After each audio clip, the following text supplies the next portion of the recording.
But we gon' vibe out, man, we gon' play our role. We gon' mind our business, we not worried about a soul. Because she knows.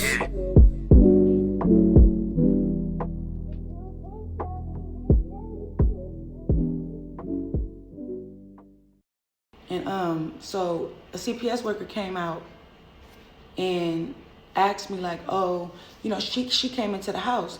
And when she came into the house, he's in the house too. Mind you, he's hiding in the kitchen and the CPS worker is talking to me in the living room. Like, this is the living room. The kitchen is right the next wall over, like around here, like around this corner. That's the kitchen. And we're in the living room right around the wall, right? So she's asking me like, oh, is he here? And I'm like, no, he not here. I'm whole ass lying because he right on the other side of the wall. And I was scared to death because I'm like, if she just tell me I want to look inside your refrigerator or something, the jig is up because he's right there. You feel me? So she was just like, okay, well, you saying that he not beating you or nothing like that. She like, but they're telling me that there's a police report in Hawthorne. So the baby mama then told him all of these details, like, oh yeah, it's a crazy police report in Hawthorne. He beat her up in Hawthorne. So she like, well, you saying he's not beating you up. So she was like, but if I find out he's been beating you up, then we're gonna take your baby. You feel me? So she told me, she said, I'm gonna go to Hawthorne and I'm gonna go and get that police report and I'm gonna read what it says. She said, now, it better not say he's beating you up or I'm taking your baby. So I was like, okay. So she left and I'm just sitting here scared to death. Feel me? Like, oh my God, like that. I know she gonna go to Hawthorne and she's gonna see that he beat me up. She's gonna see the police report. The police report was crazy. It was crazy. So long story short, after that, he was just, I don't know, he held me captive for 2 weeks in my own house. Like, basically, he didn't let me leave. Like, he was beating me up so much in that house. My next door neighbor, she, like, when he left, she knocked on the door and she was just like, hey, are you all right? You know, is he hitting you? And I was like, no. She was like, she knew I was lying because she heard it. So she was like, if you ever need help, like, I'm right here. She's like, all you got to do is say the word, me and my dude to come help you, you know? So I was like, all right, you know, because I never went outside or nothing. So I just stayed in my house, and he left me in the house for like 2 weeks straight. I couldn't have a phone. He left me in the house with his son and my baby. He gonna say, I was like, could we go somewhere? Can you take us somewhere? Like, mind you, he driving around in my car, gang. And I'm like, can you take us somewhere? Can we go out? Can we go somewhere? Can I go to my auntie house who lives just in Lancaster, a little drive down? He like, no. Your job is to just stay here, to stay in this house and take care of my kids.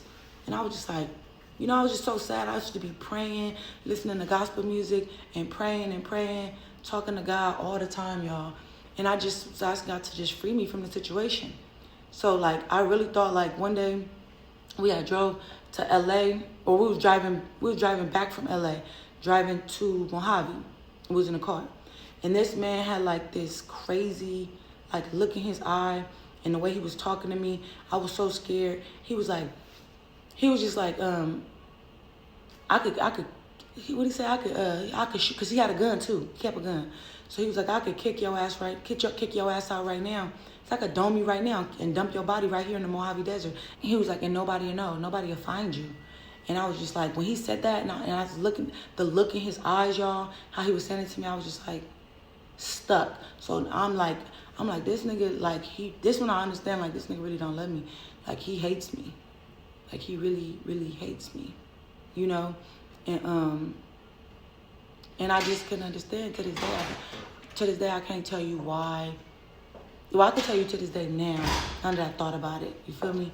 But like, before then, in the moment, I couldn't understand it. You know, I had to like really take classes to understand what I was going through or whatever. But yeah, so once he did that, I was just like, oh, heck no, you know?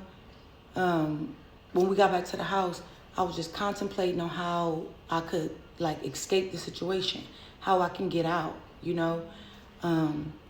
So one day he came home and he never came upstairs. He slept all night on the couch. He was like drunk. So he was on the couch. He never woke up that morning. So I had my baby in my hand and I seen that he was sleeping. He had the keys right there on the couch. So I was like, oh, like this my chance. I could leave, you know? So what I did was I just went downstairs and I snuck the key while he was asleep. And I snuck back upstairs. So I just went inside in my room and I put the keys into like a clean diaper, but I rolled it up like it was a dirty diaper. You feel me? And I did that because I had to go back downstairs and creep past him to get out the door. And just in case he woke up, I was gonna tell him I was throwing the diaper away, you know, in the trash outside. So I had my baby, y'all. I didn't have no shoes on. I didn't have a diaper bag. I didn't have no clothes. My baby didn't have no clothes. I didn't take no diapers. I couldn't take nothing because if he woke up and saw me, he was gonna know what I was doing. You know, he's gonna beat me up. So all I had was that diaper and had my baby on the hip. And I opened that door slowly. And when I got out, I just ran to my car. I ran to my car. I just threw my baby in the back, in the passenger seat, and I just turned that car on, backed up, and just left and started zooming towards my auntie house. And that's how I got away from him. Like, girl, I promise you, I felt like it was like a scene out of that J-Lo movie, Enough. I promise you. Like, that's how I got away. Literally, I escaped. When I got to my auntie house, she was looking like, girl, why you don't got no shoes on? Because I didn't tell her what happened. I didn't tell her nothing. I just was there with no shoes, no diapers, no nothing. She was like, where your shoes at? And I was just like, oh, you know, I just forgot them, you know. But she knew something was wrong. Everybody did. They just didn't pry into it because everybody had a feeling that he was beating me. I just never admitted to it.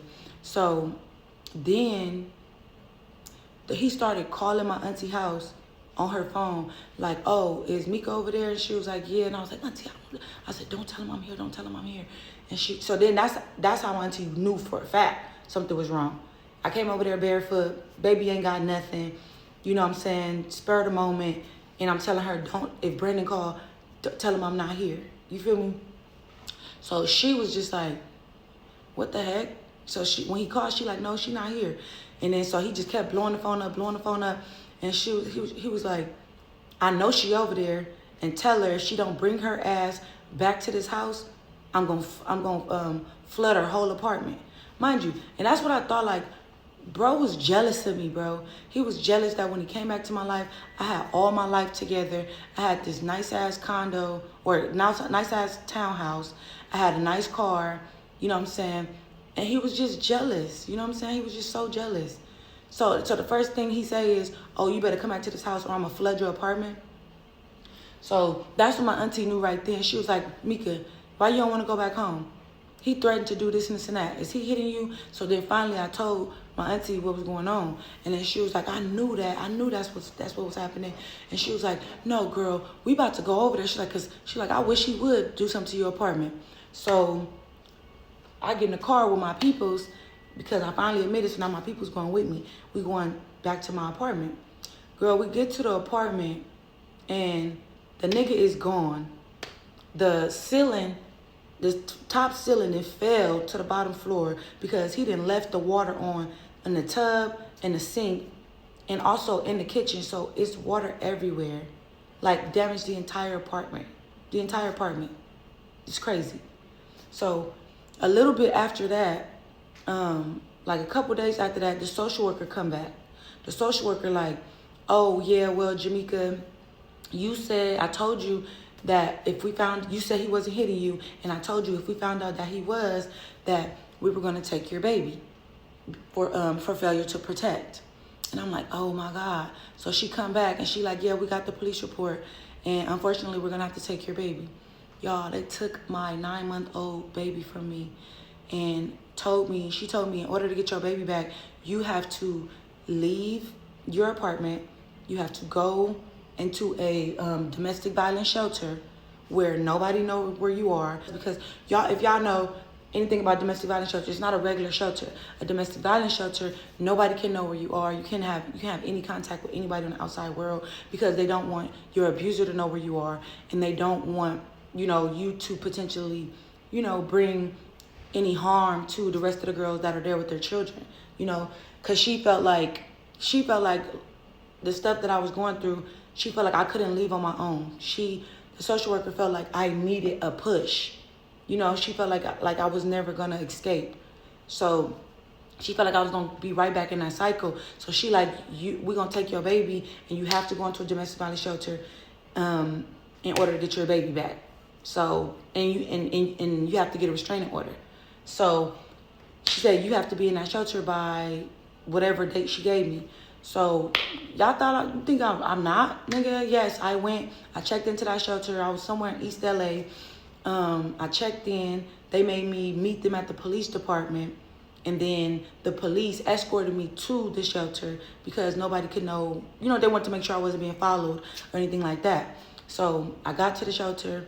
And a couple of days after that, they sent a cruiser to the domestic violence shelter to fill out the police report. So on the police report, they had me write on an affidavit that said this. Not a police report, affidavit. That's what it was. It was an affidavit. This affidavit is for me to get a restraining order because once you're in a domestic violence shelter, you can't leave. So therefore, for me to get a restraining order, the police will have to come take my statement and take it to the courts. And then that's how I got my restraining order granted. Because then the judge will understand, okay, she's in the domestic violence shelter. This is her affidavit. And then the judge grants my restraining order. So on a restraining order, they just said, put on there what your situation was. And I said, my baby daddy was whooping my ass. So from then on there, you feel me? I did what I was supposed to do. They gave me my baby back. But that's how I survived it, y'all. During that time, when I had to get my baby back, DCFS made me go to domestic violence classes for victims. And in those classes, they teach you, like the red flags, how to identify an abuser. So my next relationships, I saw the red flags. So like if I saw them red flags, it's like, oh no, you be bitches. I'm not trying to deal with you. You know what I'm saying? And I thank God for that class for that reason, because I turned down a couple of dudes from the knowledge that I got in that class. You know what I'm saying? So, abusers. That's why I couldn't understand, like, why did our relationship start off so bomb? You feel me? And then it just turned left like that. And I'm like, and why do I stay after he treat me so bad? You know what I'm saying? Why do I take him back every time? I never understood why I was doing that. That class taught me all of that. The class taught me that abusers, they usually, and my sister used to be like, they used to be saying, Mika, how you beat up, I done seen you fight niggas, I done seen you whoop some niggas, and I seen you done whoop bitches, like, you tough. Like, how do you let this scrawny ass nigga just put hands on you like that? Like, how you don't fight back? And people don't understand it. And I learned in that class, it's mental. Before an abuser ever put his hands on you, he get your mind first. You feel me? And it starts off, the abusers, they target strong-minded, strong-willed women. You feel me? Because they're insecure about things, and it feeds their ego to be able to dominate a strong woman. You know what I'm saying? So that's why they target strong women. So, but they come very charismatic. They got the gift of gab. They say all the right things. Your family wind up loving them in the beginning. You know what I'm saying? So then, like, that nobody would ever suspect that he's beating you up because everybody loves him. No, not him. Not him. They always these charismatic people with great personalities, right? So the class taught me before they ever put their hands on you, they woo you so much in the beginning, right? And then they isolate you from your friends and family. So then it makes you codependent on them to where mentally you're not even understanding. Now you feel like you get into it with your cousins, you get into it with your close friends, your sisters, your mama, and he like getting into it with you, like acting like he got your back. Like, you feel me? So where now mentally you thinking you don't got nobody but him. So now in your head it's like, it's me and this nigga against the world. You feel me? Before he ever put his hands on you, this is what he's doing to you mentally. You feel me? And that's what he was doing. I had fell out with my cousins, my aunties, my sister. I didn't have no friends, and it was and he was going to bat for me with different situations to where I'm like, okay, it's me and this nigga against the world. You know what I'm saying?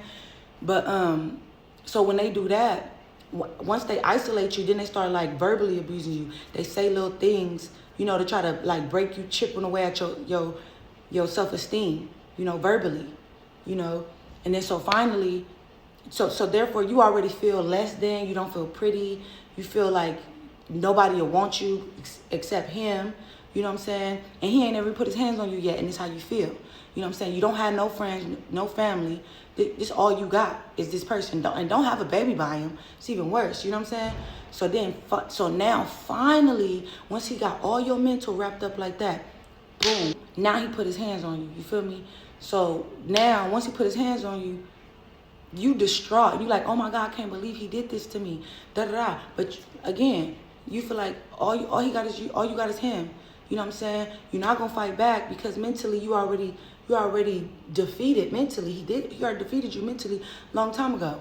And then he beat you up. You mad? You know what I'm saying? You like, oh, in your head you like, he don't love me. But then he come back with a gift, or the baby I'm sorry's, or the, you know, now y'all doing good. He loving on you, you know, taking you out, and then in the next couple of days, boom, he hit you again, and this becomes the cycle.